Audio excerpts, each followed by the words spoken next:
السلام علیکم محترم ناظرین، میں عظیم احمد عباس QK اسپیڈ نیوز میں آپ کا خیر مقدم کرتا ہوں۔ اسرائیلی وزیراعظم بنجامن نتنیاہو کے خلاف 2020 سے جاری کرپشن کیس کی سماعت اتوار سے دوبارہ شروع ہو رہی ہے۔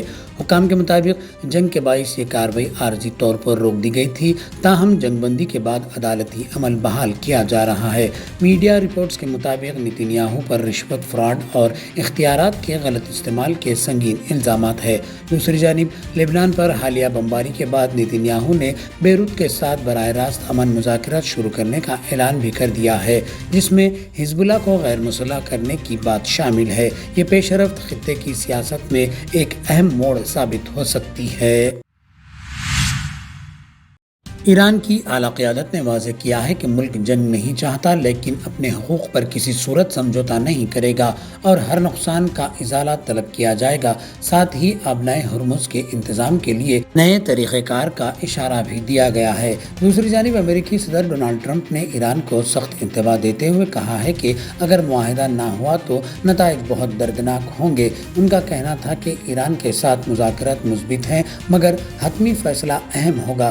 ٹرمپ نے اسرائیلی وزیراعظم سے بات چیت کا بھی ذکر کیا اور لبنان میں فوجی کارروائی کم کرنے کی امید ظاہر کی۔ ساتھ ہی امریکی اخبار وال اسٹریٹ جرنل کو تنقید کا نشانہ بناتے ہوئے اسے غلط رپورٹنگ کا ذمہ دار ٹھہرایا۔ عالمی منڈی میں خام تیل کی قیمتوں میں اضافہ جاری ہے۔ برنٹ خام تیل $96.29 فی بیرل، جبکہ امریکی ویسٹ ٹیکساس انٹرمیڈیٹ $98.16 فی بیرل تک پہنچ گیا ہے۔ ماہرین کے مطابق اس اضافے کی بڑی وجہ مشرقی وسطیٰ میں بڑھتی کشیدگی ہے اور خدشہ ہے کہ آبنائے ہرمز سے سپلائی متاثر ہو سکتی ہے، جس سے قیمتیں مزید بڑھ سکتی ہیں۔ ماہرین کا کہنا ہے کہ عالمی حالات کے باعث آئندہ دنوں میں مارکیٹ میں اتار چڑھاؤ جاری رہ سکتا ہے۔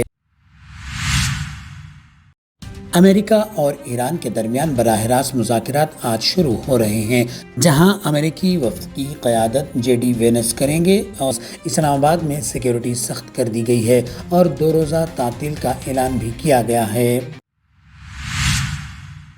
الیکشن کمیشن آف انڈیا کے مطابق مغربی بنگال میں ووٹر لسٹ سے بڑی پیمانے پر نام خارج کیے گئے ہیں، جہاں مرشد آباد ضلع سے زیادہ متاثر رہا۔ اعداد و شمار کے مطابق صرف سمر گنج حلقے میں 74,000 سے زائد نام ہٹائے گئے، جبکہ پورے ضلع مرشد آباد میں 4,55,000 سے زیادہ افراد کو فہرست سے نکالا گیا ہے۔ دیگر علاقوں لال گولہ، رگھوناتھ گنج، فرخا اور سوتی میں بھی ہزاروں کی تعداد میں نام حذف کیے گئے ہیں۔ حکام کے مطابق مجموعی طور پر تقریباً 27 لاکھ نام نکالے گئے، جن کے بعد ریاست میں ہٹائے گئے ووٹرز کی تعداد 90 لاکھ سے تجاوز کر گئی ہے۔ یہ پیش رفت ریاست کی سیاست پر گہرے اثرات ڈال سکتی ہے۔ تلنگانہ ہائی کورٹ نے کانگریس ترجمان پون کھیرا کو بڑی راحت دیتے ہوئے 1 ہفتے کی عبوری ضمانت قبل از گرفتاری منظور کر لی ہے۔ جسٹس کے سوجنا نے اپنے فیصلے میں کہا کہ پون کھیرا اس مدت میں آسام کی متعلقہ عدالت سے رجوع کر سکتے ہیں۔ یہ کیس آسام کے وزیر اعلیٰ کی اہلیہ کی شکایت کے بعد درج کیا گیا، جس میں پون کھیرا پر الزامات عائد کیے گئے ہیں، جبکہ آسام پولیس انہیں گرفتار کرنے کی کوشش کر رہی تھی۔ سماعت کے دوران پون کھیرا کے وکیل نے اس کیس کو سیاسی انتقامی کارروائی قرار دیا، جبکہ آسام کے ایڈوکیٹ جنرل نے درخواست کو چیلنج کیا۔ عدالت کی اس عبوری راحت کے بعد پون کھیرا کو 1 ہفتے کے اندر آسام کی عدالت سے رجوع کرنا ہوگا۔ معروف کامیڈین کنال کامرا مہاراشٹر کے نائب وزیر اعلیٰ ایکناتھ شنڈے کے خلاف دیے گئے بیانات پر ودھان بھون کے پرولیجس کمیٹی کی سامنے پیشی دی۔ BJP رہنما پرساد لاڈ کے مطابق یہ کنال کامرا کی تیسری یا چوتھی سماعت تھی، جہاں ان کا باقاعدہ بیان ریکارڈ کیا گیا۔ شکایت پروین دریکر کی جانب سے درج کی گئی تھی، جس کے بعد آج دونوں فریقین سے اجرا کی گئی اور کنال کامرا سے 24 سوالات کیے گئے۔ کنال کامرا نے سماعت کے دوران اپنے موقف کی وضاحت کی اور آئینی حقوق اور پرولیجس کمیٹی کے اختیارات سے متعلق سوالات بھی اٹھائے۔ یہ معاملہ آزادی اظہار اور پارلیمانی اختیارات کے درمیان توازن پر ایک اہم بحث بن گیا ہے۔ مرکزی وزیر داخلہ امیت شاہ نے AJUP کے بانی ہمایوں کبیر کے وائرل ویڈیوز پر رد عمل دیتے ہوئے کہا کہ ممتا بنرجی ایسے 2000 ویڈیوز بھی تیار کر سکتی ہے۔ امیت شاہ نے واضح کیا کہ ہمایوں کبیر اور BJP کا کوئی میل نہیں، دونوں کا تعلق شمالی اور جنوبی قطب جیسا ہے جو کبھی ایک نہیں ہو سکتے۔ انہوں نے مزید کہا کہ BJP ایسے عناصر کے ساتھ کبھی اتحاد نہیں کرے گی، چاہے اسے 20 سال تک اپوزیشن میں ہی کیوں نہ رہنا پڑے۔ آندھرا پردیش کے ضلع الوری سیتا راما راجو سے افسوسناک خبر سامنے آئی ہے۔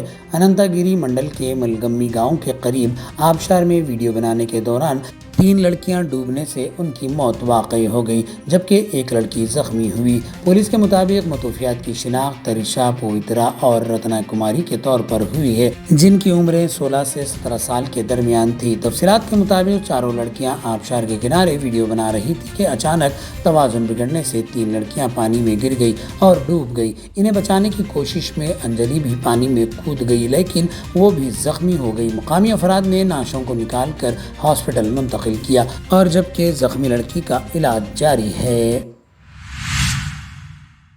تلنگانہ پولیس کے مطابق 42 ماؤ نوازوں نے ہتھیار ڈال کر قومی دھارے میں شمولیت اختیار کر لی ہے، جنہوں نے DGP کے سامنے خود سپردگی کی۔ حکام کے مطابق ان افراد نے 36 ہتھیار بھی حوالے کیے، جن میں AK-47 SLR اور انصاص رائفل شامل ہے، جبکہ 1000 سے زائد گولیاں اور تقریباً 800 گرام سونا بھی برآمد ہوا ہے۔ ان میں کئی اہم کمانڈرز بھی شامل ہیں جو ماویسٹ تنظیموں کے اہم عہدوں پر فائز تھے۔ پولیس کا کہنا ہے کہ اس سے قبل بھی سینکڑوں ماؤ نواز ہتھیار ڈال چکے ہیں اور اب PLGA کے مکمل طور پر غیر مؤثر بنا دیا گیا ہے۔ حیدرآباد کا علاقہ بالاپور میں مدینہ نگر کالونی میں ایک کولڈ اسٹوریج یونٹ پر مشترکہ کارروائی کے دوران سنگین بے ضابطگیاں بے نقاب ہوئی۔ پولیس اور GHMC حکام کی چھاپہ مار کارروائی میں سڑا ہوا گوشت، بکری کے سر اور بڑی مقدار میں گندگی انتہائی غیر صحت بخش حالات میں ذخیرہ کی گئی۔ حکام نے موقع سے بھاری مقدار میں آلودہ اور مضر صحت مواد ضبط کر لیا ہے۔ واقعے کے خلاف مقدمہ درج کر لیا گیا ہے اور ذمہ داران کے خلاف سخت کارروائی شروع کر دی گئی ہے۔ حکام کا کہنا ہے کہ علاقے میں دیگر غیر قانونی یونٹس کے خلاف بھی کریک ڈاؤن تیز کیا جائے گا۔ تلنگانہ کے صنعتی علاقے سے آگ لگنے کی خبر سامنے آئی ہے۔ چنارا منڈل کے کڈاپوتھارم انڈسٹریل ایریا میں ایک کیمیکل فیکٹری میں اچانک آگ بھڑک اٹھی۔ یہ واقعہ نیوٹرل کیمیکلز انڈسٹری میں اس وقت پیش آیا جب ٹرائیٹیک کلورائڈ بیج نکالا جا رہا تھا، جہاں مبینہ طور پر زیادہ پریشر بننے کے باعث اچانک شعلے بھڑک اٹھے۔ اطلاع ملتے ہی فائر بریگیڈ کی ٹیمیں موقع پر پہنچ گئی اور آگ پر قابو پانے کی کوششیں جاری ہیں۔ ابتدائی اطلاعات کے مطابق واقعے کی تحقیقات شروع کر دی ہے جبکہ مزید تفصیلات کا انتظار ہے۔ حیدرآباد سٹی پولیس نے شینیترا ٹیمز کے نام سے خصوصی یونٹس قائم کر دیے ہیں جن کا مقصد پبلک اور پرائیویٹ مقامات پر خفیہ کیمروں کے غلط استعمال کو روکنا ہے۔ حکام کے مطابق شہر بھر میں 7 ٹیمیں تعینات کی گئی ہیں جو جدید کیمرہ ڈیٹیکٹر کے ذریعے مالز، ہوٹلز، ہاسٹلز، اسپتال اور تعلیمی اداروں میں اچانک معائنہ کریں گی۔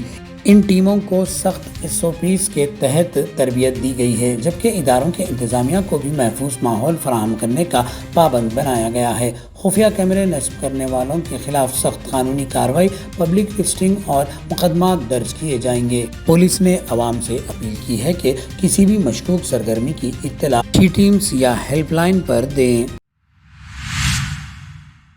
حیدرآباد سٹی پولیس نے راؤڈی شیٹرز کے خلاف کریک ڈاؤن تیز کرتے ہوئے شہر بھر میں 1300 افراد کی نشاندہی کی ہے۔ حکام کے مطابق 250 افراد کی ڈرگ ٹیسٹ کیے گئے جن میں سے بڑی تعداد گانجا کے استعمال میں مثبت پائی گئی۔ پولیس کا کہنا ہے کہ منشیات کا استعمال اور بڑھتے جرائم کے درمیان مضبوط تعلق کا شبہ ہے جس پر مزید تحقیقات جاری ہے۔ سپلائرز اور نیٹ ورکس تک پہنچنے کے لیے خصوصی ٹیمیں تشکیل دے دی گئی ہیں جو تلنگانہ بھر میں کارروائیاں کر رہی ہیں۔